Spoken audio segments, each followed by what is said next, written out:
Jacob Cohen, j'aimerais avoir maintenant votre opinion sur la question du business du halal. Parce que naturellement, on penserait que ce sont des musulmans qui se sont accaparés de ce commerce, puisque les produits commercialisés halal sont destinés à la communauté musulmane. Eh bien, pas du tout. On découvre que les trois marques principales du halal, que sont Isla Deli, Regalal et Wassila de la chaîne Casino, sont propriétés respectivement de Herzog, de Naouri et de Lévy. Voilà, de Lévy et de Naouri, voilà, pour faire dans l'ordre des marques citées. Est-ce que vous pouvez nous expliquer, voilà, comment ça se fait que ça ne soit pas les musulmans qui se sont accaparés ce marché et surtout, pourquoi ils ne le font pas?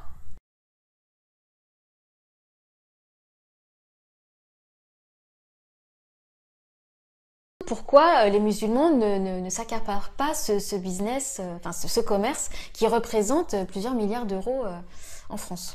Bon, je ne suis pas un spécialiste de la question, mais disons, je connais un peu, disons, les conditions d'existence et la place des musulmans en France pour émettre peut-être quelques opinions là-dessus. D'abord, il faut savoir une chose, c'est que la plupart des musulmans, quand ils sont venus ici, c'était des ouvriers, c'était des OS. Donc, ils n'avaient pratiquement pas d'argent. Enfin, ils arrivaient à peine à vivre, à survivre. Alors que les Juifs avaient déjà un passé d'hommes d'affaires.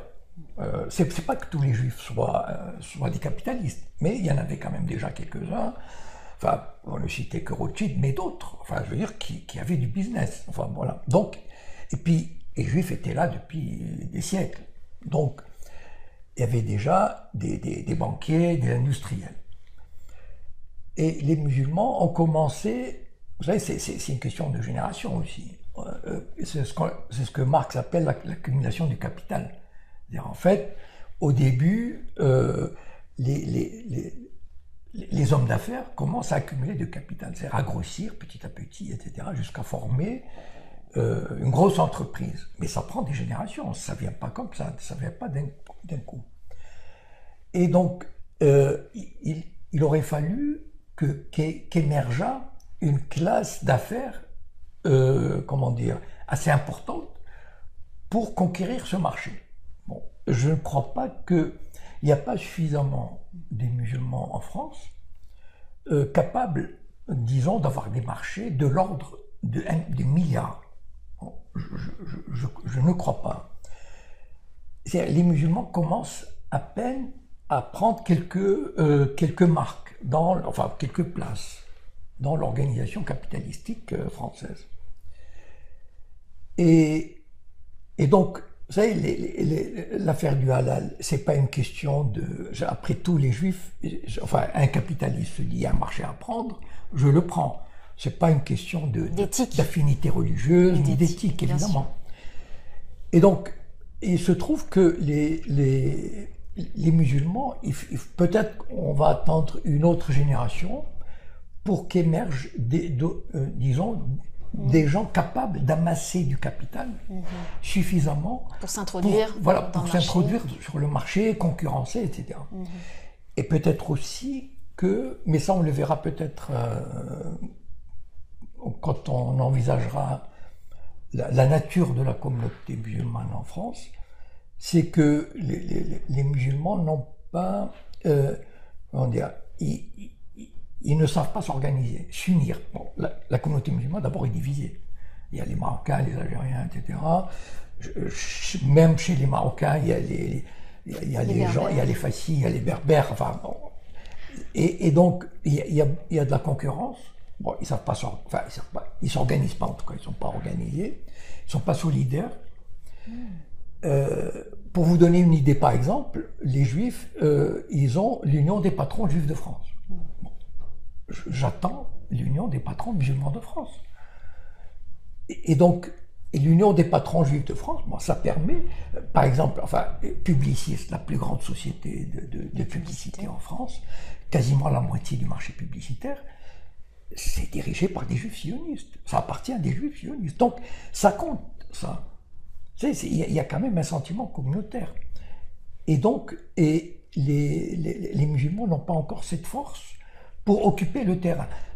Ça viendra peut-être après tout, pourquoi pas, vous savez, il y a déjà l'amorce de quelques de jeunes capitalistes qui lancent des affaires, etc. Mais encore une fois, je dis que c'est une affaire de génération, d'accumulation du capital. Et aussi que les musulmans arrivent à vouloir occuper le champ économique et financier qui leur revient. Ça, c'est une autre histoire. Ah, c'est intéressant. C'est intéressant parce que... Pour vous donner une idée, moi, il y a un exemple, par exemple, qui me frappe. Excusez-moi. Non, au contraire. Il y a un exemple qui me frappe. En quoi le musulman français, capitaliste, homme d'affaires, rechigne à occuper le terrain.